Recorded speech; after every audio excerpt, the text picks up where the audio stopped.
The views and opinions expressed on the following program are not necessarily those of the staff and management of Salem Media of Hawaii. Welcome to Generations Radio, where the focus is on our seniors and their families. We are here each Saturday afternoon from 5 until 6 p.m., bringing you resourceful information with our radio team of professionals in the field of aging. Stay with us for the next 1 hour as we explore different ways to make life more exciting and meaningful for our extraordinary seniors. Right here on AM 690 The Answer. And now, here is our host and the publisher of Generations Magazine, Percy Ihara. And welcome back to Generations Radio. I am Percy Ihara here every Saturday afternoon from 5 to 6 and Sunday from 3 to 4 p.m. So thank you very much for tuning in. Like I said, you can always go to our website, generations808.com, to view, listen to all our past shows. And as well, starting Saturday mornings on KITV, we have our Aging Well segment that we're partnering with them. So every Saturday morning, you'll see a segment from about 7:30 o'clock, about 3 to 5 minute interview about aging well. So we're going to have various topics from the magazine and the community about aging in Hawaii. So thank you for listening in today. You're going to love this show because I sure do. And I've been reading the paper. I love the Star Advertiser, and they do great stories. And one interesting caught my eye, and just out of fate, I got an email from a lady saying, what's going on. And then this new law that's trying to be pushed through. It may not make it this year. Hopefully it does, but maybe not, because laws don't change that quickly, unfortunately, anywhere in the U.S. It does take a little while to get the laws passed, but it depends on how much momentum. So I was reading an article the other day about, and the top of the article, it says legislation needed to rein in abusive condo associations. So if you live in a condo, or if you have friends live in a condo and they can't listen today or tomorrow, Sunday, go to our website. It'll be posted in about 2 to 3 weeks, and you can listen to this show on your leisure at generations808.com. So actually, the article is written by Marcia. And Marcia, welcome to the show. And also, we have on the first half of the show is Lila, both condominium owners, right? Yes. Many years, right? Yes. And so, Marcia, I love this story because, we've been hearing so many stories about associations, boards, management companies, lawsuits. People got fined or got caught taking money or misusing the money. So this article came out recently. So tell me a little bit more about your motivation and why you wrote this article. Well, from experience, I've found that condo self-governance, as it's supposed to apply here, doesn't necessarily work that well when you have individuals that, mainly because there is no regulation, as I see it, for these entities. And if our federal government works in a way that provides checks and balances for all the branches of government, it should also work on this level. And when, simply because management can have absolute powers to make these decisions. But you're talking about, you're talking about not the management companies, the board of the condo association, right? The boards and association managers and all those involved in the decision making and policies for each particular association. Yeah, it is what it is, and it needs to be changed, or we need to have some better laws. So, give us your background. You've been a condo owner for many years. For a little over 30 years now. 30 years. So you know how boards work. You've been on boards. Oh no, I have never served on a board. You've never served on a board? No, I haven't. Oh, that's interesting. It's okay. A very demanding position. I understand that there are many decisions to be made and many responsibilities, but I just am of the opinion that boards, when they're in place, need to function with integrity and with a view, an eye toward fulfilling fiduciary responsibilities as prescribed by law. So you've never been on a board, but you've been a condo owner for over 30 years. That's right. So this article is written from an owner's point of view, and so you've been to many board meetings, then I guess. I've been to a few board meetings, but I've been struck by what the boards can achieve in their executive sessions, and the striking thing about what they're able to accomplish is that they can do so much of this in secrecy. And I believe that there is an environment of intimidation toward and retaliation toward owners when things don't go their way or when people don't agree with their policies and decisions. Well, it happens all over though. Even in our state capital, it happens at a lot of different companies, but they have laws in place, right? Yes. So this law we're talking about is now the Condominium Ombudsman law, or is that? Yes, it's to set up a position in our state. I believe it's consumer protection that they, ideally want to place the ombudsman if the bill was passed. And this is House Bill 1802. 1802, and the Senate version is SB 2760, which is yet to see a hearing date. So they had a hearing this past week, right? The hearing was in the House, yes. Okay. And who's the politician that bringing this bill out? His name is Representative Scott Psyche. Scott Psyche, from the that's 12th District. Okay. And he's worked very diligently and effectively for this, and we really appreciate that. And, it's a bill, I think, whose time has come. Yeah, there's been many, many, big stories in the newspaper about different associations, management, personnel abusing their powers or basically utilizing money. And I've seen it. I'm in the lending industry for over 26 years, and I have seen so many things that go on. I mean, like in anything, there's good and bad, right? So our other guest here is Miss Lila here. Lila, I've known her for many years from back in the day. But so, Lila, give us your position and why you're on the show today. All right. Well, let me start by saying that I do have a history of being on boards. I served twice on boards, condominium board associations, condominium association boards. And like Marsha, I've owned condominiums for over 30 years, probably closer to 35 years. Right now, I am the ad hoc spokesperson for Hui Oyayo, and I don't even know if I pronounce it correctly, but that's the Hawaiian term for truth. Oh. And so, when you say truth, is that regarding this specific bill, or is in terms of condo advocacy for condo owners? What happens to us is that when it comes to condo governance, much of what is reported to the public is not accurate or untrue, and we have difficulty disproving what is said because the minutes, the records are written in a way as to, what's the right word, cloak what actually happens. Sure. We have no control over those things as owners. Marsha brought up executive sessions. There's so many other devices that boards use to keep owners from actually participating or knowing about what's going on in the association. What happened was that originally there was a bill that passed, Act 188, that came into law in 2014 that caught my attention. And I spoke to the person who originated, not the legislator, but the person who initiated that bill, and through her learned of other people, and then we eventually started forming our coalitions. Many of the coalitions form around a condominium association.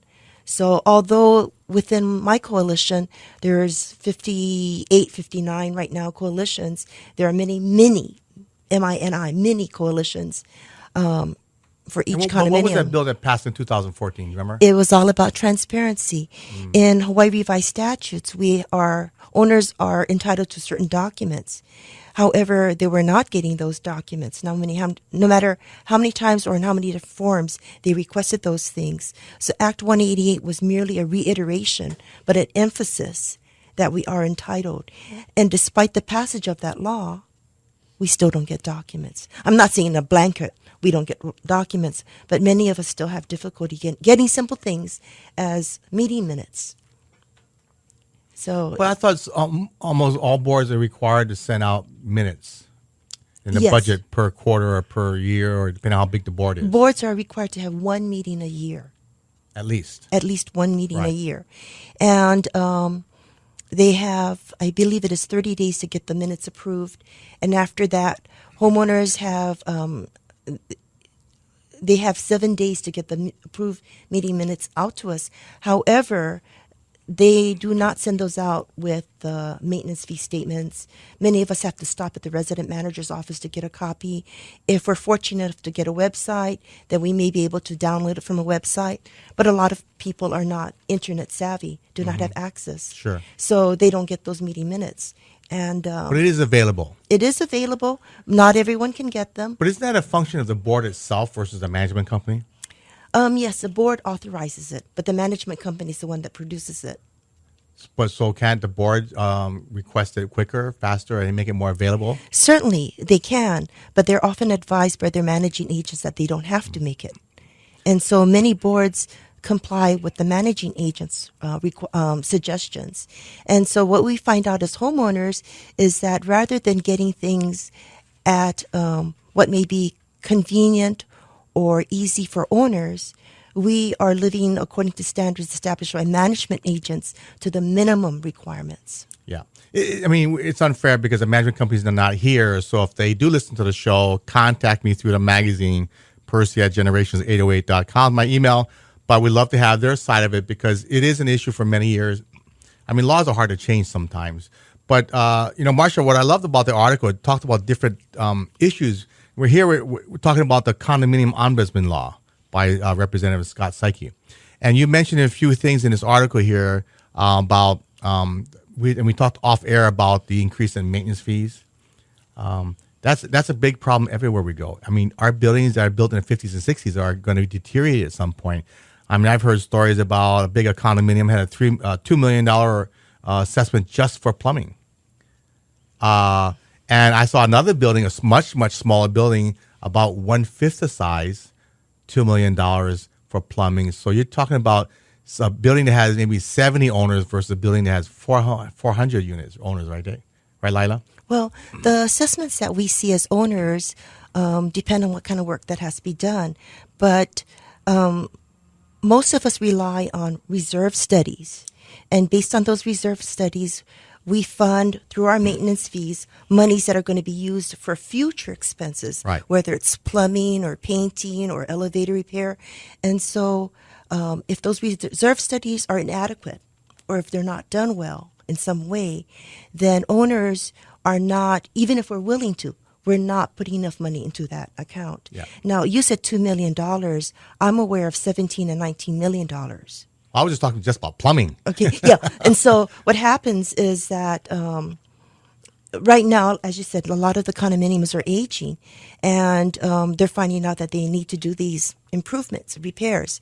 The flip side of the story is that many of the owners wonder if some of those repairs do not really need to be made. Not that they want to defer them further, but all of a sudden we're seeing little projects being thrown in there that may not be essential. Right. But then again, Marsha, we're talking about how many seniors are in condominiums. And, the first thing they're going to vote on is not to raise maintenance fees. Isn't that kind of true? So when they don't raise maintenance fees, it's not going to be able to increase their reserve account. Owners don't get to really vote on that. Yeah, but I mean, let's put it this way. If we have a call-in show, I can almost guarantee you every senior that calls in is not going to want to raise maintenance fees, right? Well, that's a kind of a catch-22 a little bit because, yes, you need reports that show about future repairs, but then nobody wants to increase the maintenance fees. Well, as painful as increases are, even if it's $25, $50 a year, the only way to balance out these huge costs is to allocate them over time. And when that's not done, it comes as a huge shock and a burden. But that's the board's homeowners. decision, right? It's a board decision, and, it's been pointed out that some boards, because their owners themselves want to delay these fees so as not to, overburden their own budgets. But, the truth is, it just would seem less painful if they had spread it out over time, in a reasonable way, as the law requires them to do. So this keep law, up can with you certain explain a little reserves. more? You have understanding the more details of the law, Marsha? about the condominium ombudsman law? Well, I think that the main points of the law would be that it would, have a lot of preventive measures that would prevent parties having to mediate or litigate in the first place. Like, I have seen that a really hugely critical problem is that of,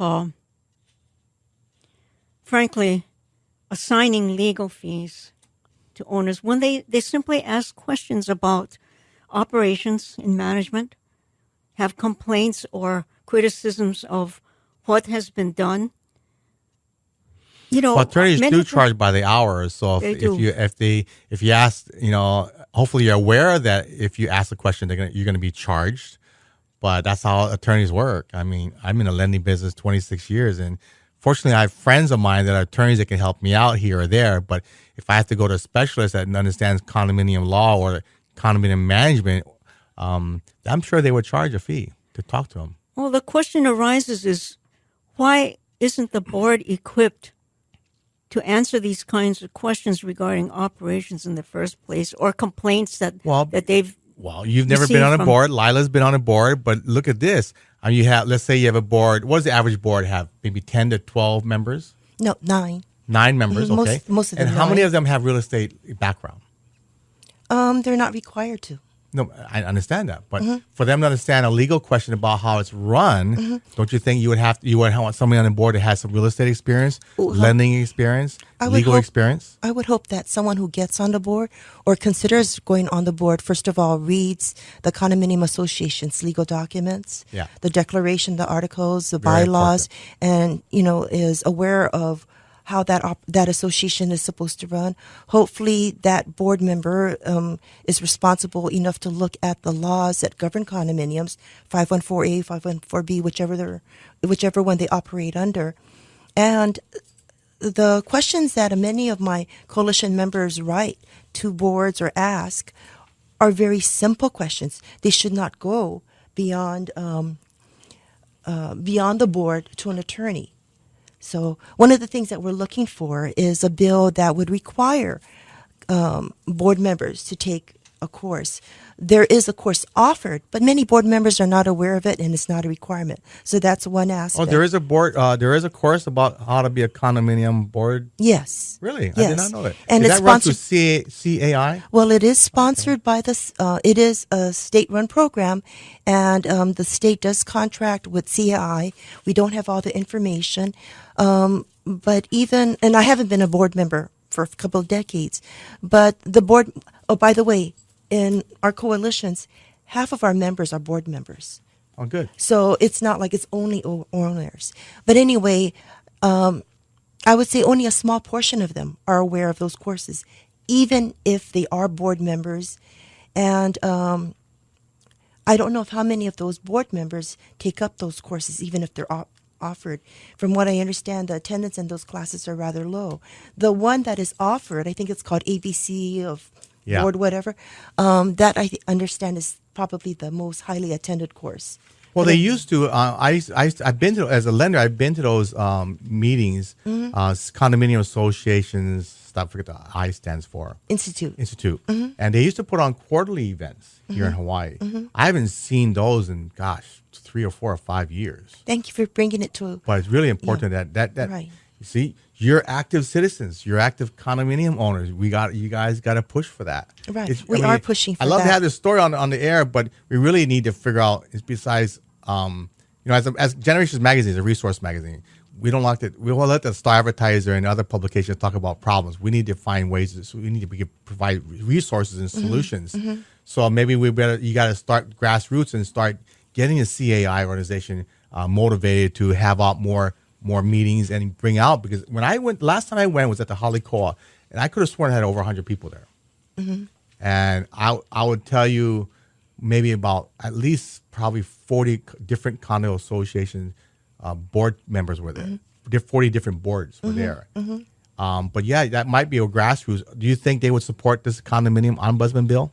Well, I would say this. Perhaps I'm putting myself out on the line a little bit, but it's when the motives for using these attorneys is not quite, what it should be. And then the transference is demanded. I mean, the reimbursements are demanded of owners. And in cases like that, there have been many cases of retaliations. Have you been to the against real estate? opposition. Would this bill, be followed by the real estate commission? Is it? Yes. One thing you were saying about the notification, the real estate branch DCCA does have online information about these classes, but you have to be savvy enough to look for those classes. And then if you're a senior, you're not necessarily expert on getting onto the internet. A lot of these cases that we're talking about where attorneys are responding or the board members are not responding are for simple things like a senior asking, why is my maintenance fee going up so high? And it doesn't take an attorney to respond to that. It can be a board member. Well, I think a lot of it is going to be inaction from the seniors that maybe not aware or don't pay attention. But that's one of the things you got to really do is you got to get these guys to pay attention. To understand and go to the board meetings. I've been to several board meetings representing homeowners that want the reverse mortgage in a condominium or a townhouse. And the only reason why is that I talked to the board about trying to get the building approved for FHA or VA loans. And in the state of Hawaii, I don't know the exact figure of how many associations there are. Let's just say 3,000. Less than 25 are approved to do FHA, VA loans. Mm-hmm. Mm-hmm. And so I try to approach boards. But when I go to these meetings, I might see 5 homeowners at best. We'll see 5 to 8 board members. But when the homeowners don't come out themselves, they need to be, they're part of the problem. And I think the association you belong to, really, you need to really encourage your neighbors, your friends in the condominium there to really be more active. And you got to complain. Well, I think it depends on the condominium. I am fortunate to live in a very good condominium where we have good, if you will, communication with owners. Mm-hmm. But then I own another condominium where it's just the opposite, and where every attempt is made to keep owners unaware. Yeah. So you're going to get all kinds, and all I can do is encourage you to get your fellow owners in there active. Join the board, Marsha. You ever try and join the board? You should really speak out because you got a great voice. You have this article written. But yeah, the increase in maintenance fees, is that because they're not getting updated reports or people don't want to raise the maintenance fees? It's both. Both. It could be where board members are uncomfortable with raising the maintenance fees. They find that if they keep it, it's like taxes. If you can keep your taxes low, then there's a better chance of you getting reelected. But once you start raising them, well, people in the community, without understanding the reasons for the increase, become unhappy with you. But if they broach the topic, educate, offer open meetings to owners, there's a better chance that owners will understand. Yeah. Well, we need to really activate. So what's next, Marsha? Are you going to go to another? Is there another hearing going after this, or is it going to go cross over to the Senate side? Well, yes, I understand that there's been a deference, I believe, of HB 1802 until next week, Wednesday, the 17th. And so are you going to go back to do hearings, or is it be read again? Right. I'm not sure, 100% sure on whether or not we're allowed to testify again. But since management has had their individuals who have offered statements about the bill, there's no reason that the public and the rest of us involved with the bill can't interject some thoughts that we have to the committee. Understand that there's been some response to the article and to other suggestions of other bills, condo bills that have raised awareness of, our issues, and that's great. And now, refresh my memory again. You said the Senate bill is not going to be read, or is it going to be read later on? We were given the impression that it wasn't going to be heard. Yes, we were flatly told that no, it wouldn't be heard. It'll be tabled to next year, maybe. hopefully it'll be looked at. Well, I mean, like I said, I heard there was 2,000 bills, and I have a friend of mine that intakes all these bills, and it's a crazy time. And like I said, these politicians only have a certain amount of bullets in the gun. They only can pick and choose what's the most pressing issues.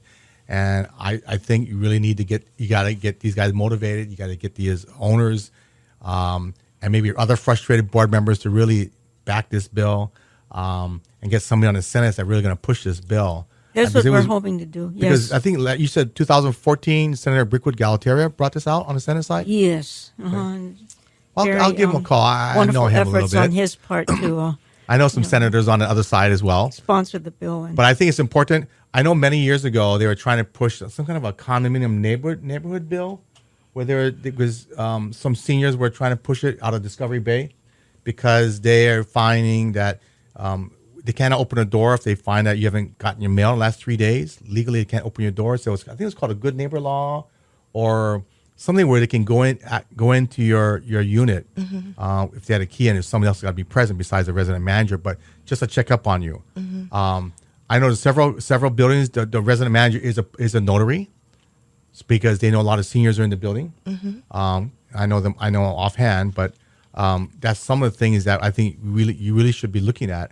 But I think you just got to motivate the troops, get them going, and hopefully. Maybe not this year, maybe next year or the following year, we get something going. But I think it's definitely needed. I know the ombudsman for the long-term care facilities, John McDermott, and maybe on your side, you got to find somebody that's going to champion this bill. Well, we have, I understand we have until until the 18th, for these two committee bills to be scheduled. And so that is the hope that I have, that people will contact these offices and tell them that there isn't a need and interest in having something like this heard. Yeah. Well, like I said, we don't have the management agent side point of view, so hopefully they call me, and I'm more than happy to have them on to explain what's going on their side or their position, because it's something that we need to get everybody all together. This would promote transparency because, when you have a third party that's intervening and scrutinizing these issues, I think that there is a discouragement of doing things in secrecy, and the intimidation, should. I'm sure not all boards are like stop. that, but I know it's a problem. But anyway, we're here to talk about the Condominium Ombudsman law. And thank you, Marcia. Thank you, Lila. We'll be right back after this short message because we talk about more condominium issues in the next few minutes. So hang on. We'll be right back.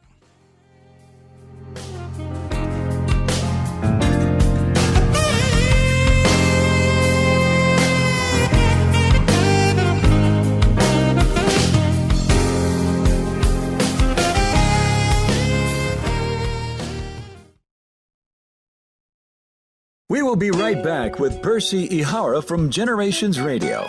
If you have any questions or want to be part of our discussion, give us a call at 296-5467. That's 296-5467. This is Generations Radio on AM 690 The Answer.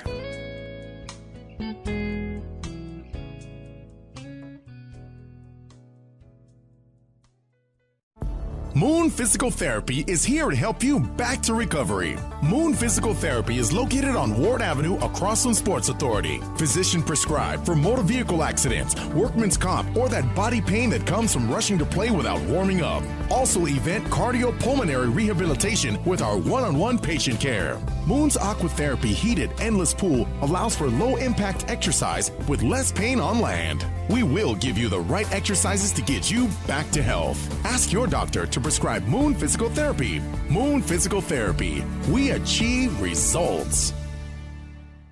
Aloha, this is Martha Clopin. And Al Harrington. Choosing the right Medicare plan not only saves you money, it also helps you avoid headaches and heartaches down the road. We want to remind everyone to listen to a Medicare Moment with Martha, Sundays from 9:30 a.m. to 10 a.m. as we help answer important questions on Medicare so you can stay healthy, wealthy, and wise all year long. Call me at 543-2073, 543-2073. I was an addict from the age of 13.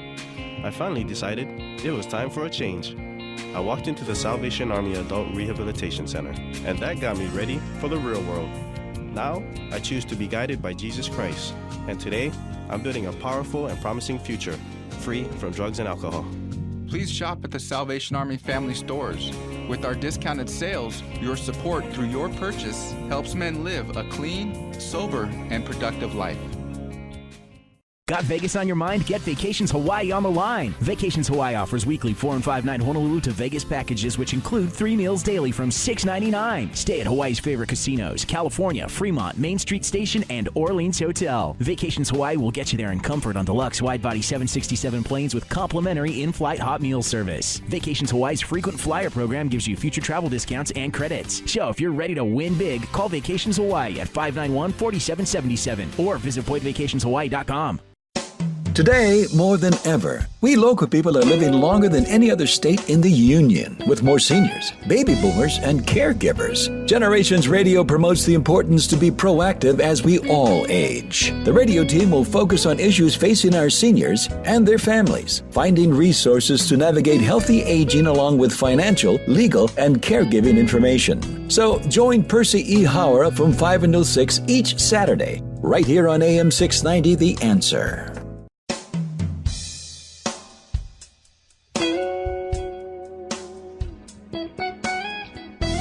Focusing on the issues facing our seniors and their families today.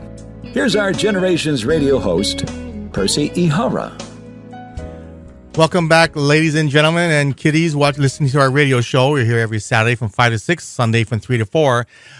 Today's topic, we're talking about the Condominium Ombudsman law that's been proposed at the Senate, in the House this year by Representative Scott Psyche. And we brought in, we had earlier Marsha and Lila, condominium owners, because Marsha wrote an article in the Star Advertiser this past week, or was it last week, about this law and why it's important. And so the second half, we have 2 more condominium owners. Mr. Tim here, we'll use only first names, and we will not mention any condominium names. And Alice here, a realtor, but also a condominium owner. So thank you and welcome to the show, guys. Thank you very much. Yeah, this topic just came up really fast, Alice.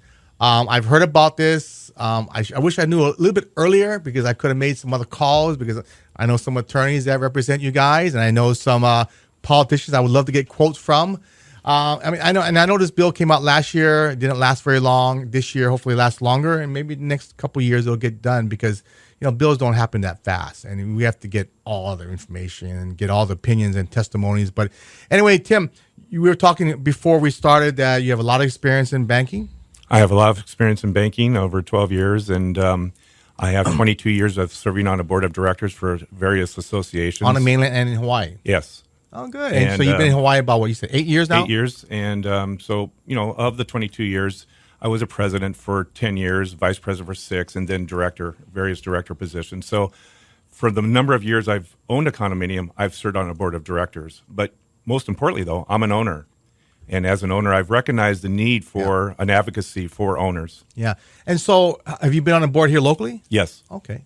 And so this bill that they brought up, Representative Scott Psyche, give us your opinion and what you think, why it's important. Well, to be honest with you, I was completely unaware of it. I was having coffee and read the article that Marsha wrote, and I noticed that there was a invitation. There was a hearing that was going to take place at 2:00, and it was 1:45 p.m.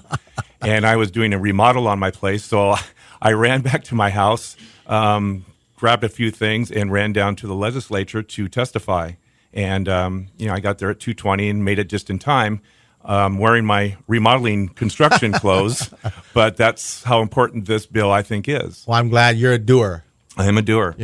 So you're familiar with the bill? I am. Okay. And your experience, why do you think we need the bill? Because you've been on, what I want to really, because I've never been on a board. I've owned a unit before, never been on a board. I've been to several board meetings, but give me some really, Alice, I'm sure can do the same, really how boards works, what doesn't work, things like that. Well, I think it depends on the board. There are some boards that are more inclusive than others. And I believe that regardless of what board of directors you're dealing with, they have a lot of power. And that power is over your life, what to do, what you can't do in an association. That board. Yes. Any condo board association has a great deal of power over your life in a condominium association. If, like it or not, it is a form of government. And unfortunately, some boards are open to friendly suggestions and or questions from owners. Some boards just simply don't want to entertain it. They feel that they've been elected, and therefore, as that is the case, they are above and beyond any and all criticism from the owners. And that's, in my opinion, not right. Now, both of you have so many 20 plus years experience each. One of the things that when I went to board meetings on behalf of my clients as a lender, I realized that a lot of these board members don't have a whole lot of real estate background, lending experience background, maybe not even management or even board experience. That's don't you scary. think that's the biggest problem? That is scary, and I hate to say it, but many times a new person will be elected onto the board of directors, and they won't even take the time to read the declaration. These are your governing documents on how the board should operate within the confines of that association. And many board members don't even bother to take the time to read what their declarations state. They don't understand the bylaws, and they may understand or they may take the time to read the house rules. But that is a dereliction of duty as far as I'm concerned. And I think all board members need to be not only cognizant of what their governing documents are, but also take the time to go to classes and learn what their role is as a director or a vice president or as president, treasurer, whatever the case may be. But do a lot of the boards have the insurance, to cover the board members? Do most of them have that? They have D&O coverage. Yeah.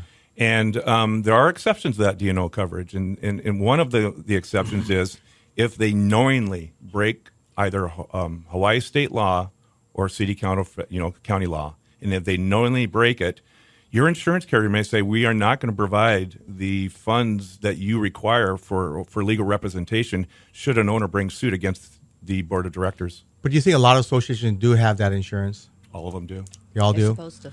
Well, I think that's, like I said, I think I've seen this several times. I've seen a lot of stories. There have been cases in the front page news about different homeowners and even management and personnel having legal issues and found guilty of different derelict duties. But Al, as well, as a realtor as well, you would think more boards would have realtors or lenders or somebody on the board that has some experience in real estate? They should. Can I just tell you what happened to me? Sure. I was a board member. Mm-hmm. I questioned many things that they were doing. And this has to do with the assisted living facility that was put in. And I asked the question of the attorney, are the people going to vote before you make this decision? And I was told yes. However, we never voted. Yeah. Never voted. They took us out of our HRS. They did. And then I went off to Europe on a trip, and when I came back, I was removed from the board. Yeah, well, you can always report that attorney to the disciplinary council, and they do act upon it. But like I said, a lot of times for homeowners, you just gotta bark louder, complain more. And I know we've seen several cases where board members get taken off because they didn't agree with the president or other board members, and it's unfortunate. It happens in any type of business.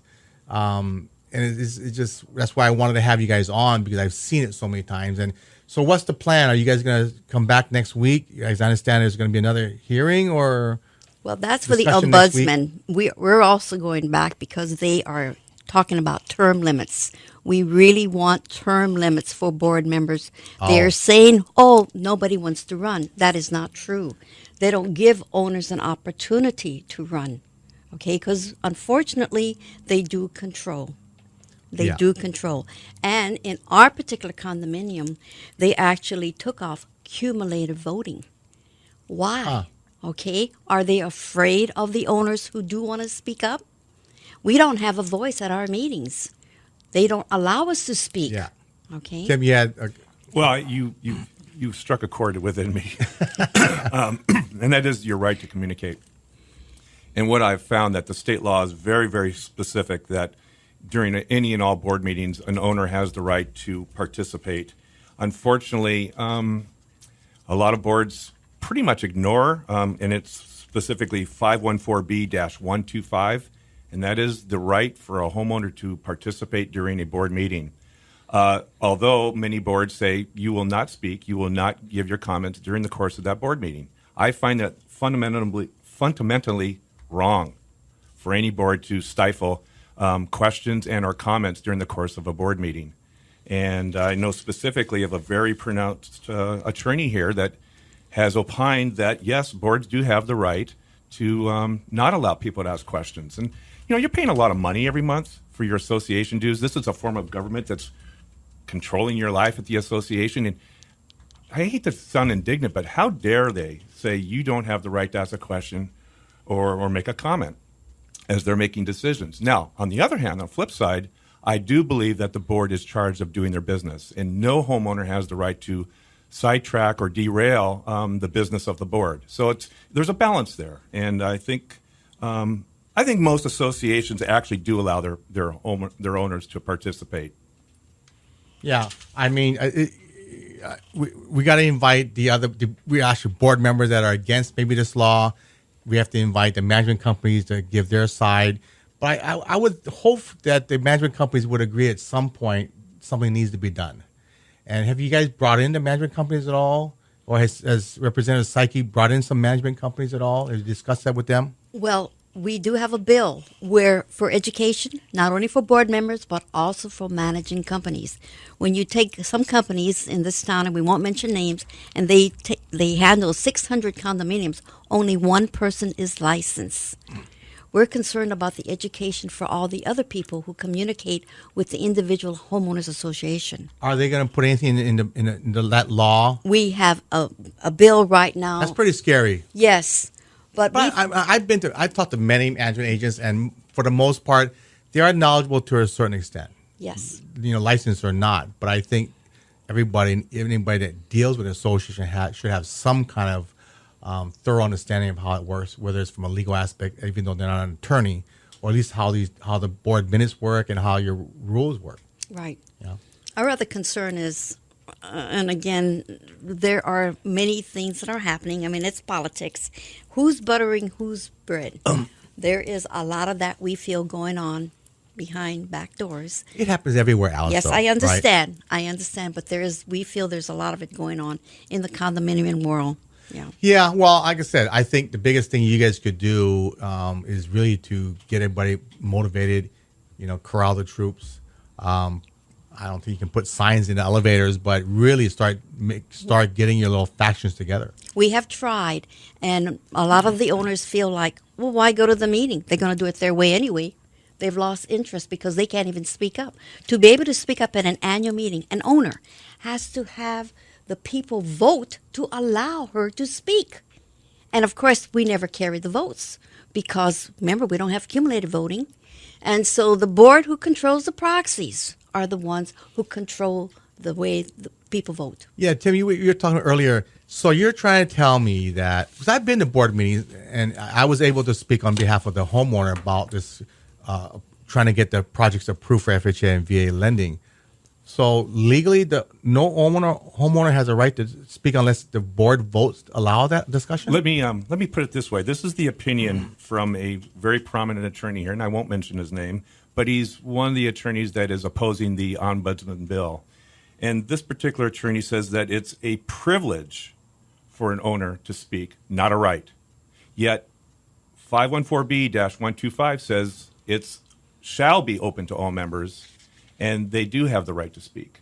So right versus privilege, you can see there's a disparity in what the legal profession is saying an owner has versus what I believe the state law is trying to, in the spirit of law, say that you're an owner. You have the right to speak.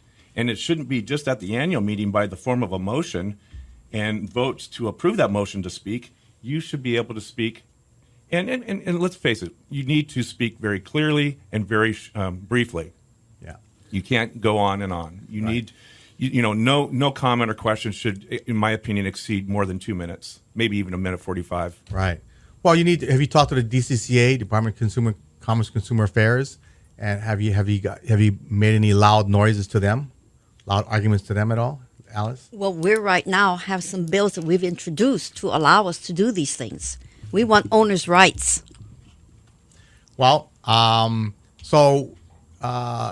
think owners definitely need the right I think the real estate commission needs to get involved, and so whatever the politicians, you just got to get as many politicians behind you. So are you guys been discussing besides Representative Psyche, anybody else you've been trying to get on your side? As far as this bill is concerned, Yes. for the ombudsman? Yes. Okay, because we've got about 5 bills down there that we got working for us. On the ombudsman's bill, we have Representative Har, and we also have Senator Chun Oakland. Senator Chun Oakland. Yes. And I believe there are a couple others that we're working with, and I think we're going to make progress. I believe this year we're going to make progress. We're hoping. I just like to make a comment where I just Johnny come lately into this issue, literally. And where I see the value of an ombudsman is, ombudsman ultimately cannot and does not have the authority to rule in favor of one party or the other. But I think the value is that it's a spotlight on an issue that needs to be heard. And when both parties have a spotlight, they tend to play nice. Where I also think is the importance is that if you, let's say a board is completely ignoring the declarations and they're doing as they see fit, doing as they wish, the only recourse an owner has is really to obtain an attorney.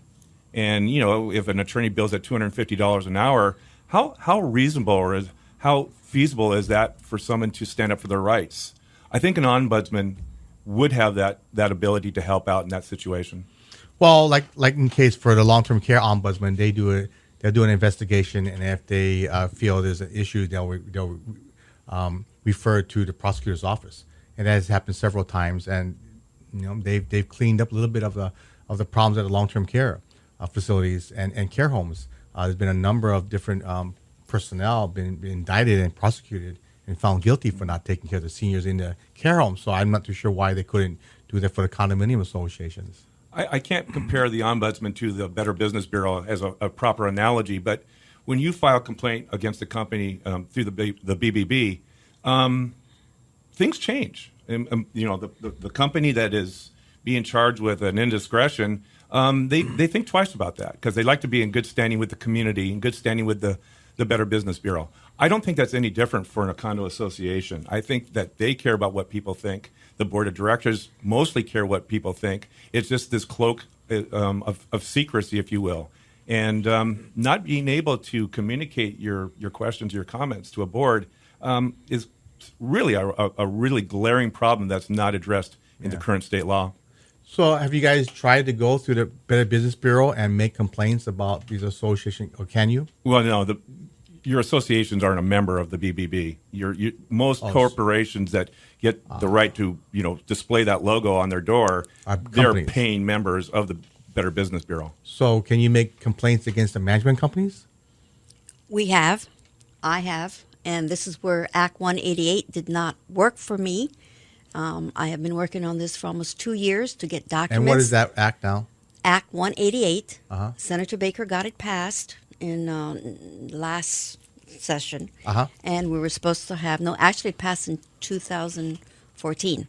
And ever since it passed, I have been trying to get documents, and I want transparency, and the whole purpose of that law was for transparency. Within specifically condominium associations Yes. and management companies? Yes. And there's a whole list of things you can ask for, and I followed everything according to the way she said, and I could not get everything that I wanted because RICO has no powers to enforce. I see. What about the real estate commission? Again, they all go back to RICO because they're the ones taking the complaint, okay? Oh.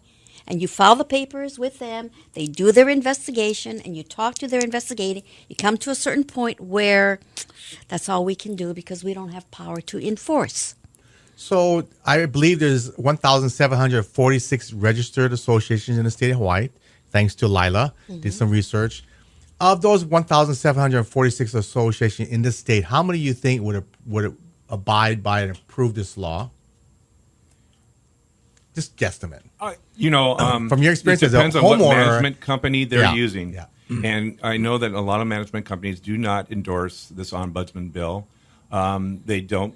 There's a lobby that basically is trying to squash a lot of these homeowner initiatives, and that's unfortunate. I think most board of directors are very reasonable people, I mean, I'm on a board of directors. I've been president. I understand, all the issues or a lot of the issues here at hand. And I think my take is that most board of directors are pretty reasonable. But are there a lot of abuses? Absolutely. Would they support a bill that they don't even participate in, that they play nice? I think they would probably support it. Our attitude is, if there's nothing to hide, why not let us have the documents? Well, they've had transparency bills with the politicians as well, open voting, and who's voting on which side. That hasn't been done yet. Yes. And actually, a number of the politicians have blocked that vote in the state of Hawaii. But yet we all say we need it. So why are these politicians blocking it? Everybody has different motivation.